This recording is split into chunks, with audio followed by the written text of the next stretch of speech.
Alright, so now that we have this part machined to this shape, and we get the fourth axis in here, we're going to take this over to a lathe and we're going to churn this diameter down to 3/8.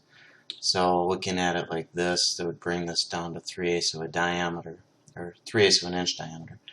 In our configuration tree, if you go to here, the configuration tree, we had made one earlier called 3/8 diameter. So we'll turn that one on so that we have that for machining. Again, this is just going to be a simple churn. Alright, so we have the right thing that we need. I'm going to go into Delcam for SolidWorks, machine a part, current part, yes. MC inch, we're going back to churn, so I need to go to churn, open. Brings it in, and of course it's backwards for what we need. I need it down here, so I'm going to rotate this around a little bit. And you'll see our stock axis, if I pick this end, it'll bring it to here. You'll see it on the end there, or I can pick this diameter. And what you'll see is what I want to have is the blue going this way, and I want it on the center of the part, which it is here. I'll say next. Stock body. In this case, I am going to use a solid body. And I'm going to open, again, the part that you're using. Mine's dogleg part 3. And instead of first churn, I'm going to change this to finished part. And I'm going to hit X. Let's make it, after fourth. I want to make it after fourth. And I'm going to hit open. And you see that brings it in as though it was just done on the fourth axis.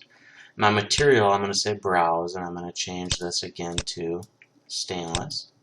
I'm going to say OK. And I'm going to accept this. It's going to ask me about a location, and since I already chose it over here, we're good to go. And I will hit OK. And now you'll see the material that's needs to be removed and what we actually have. So we need to get a sketch that just kind of goes this shape right here. I can do this by just creating one. So what I'm going to do is I'm going to look at this in my, looks like my front plane.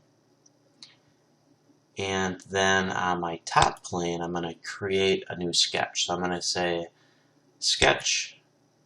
I'm going to create a line. And I'm going to choose from here. Make sure I get the intersection there. And then I can just come right up to the end of it here. And I can say OK. So I go up and confirm it.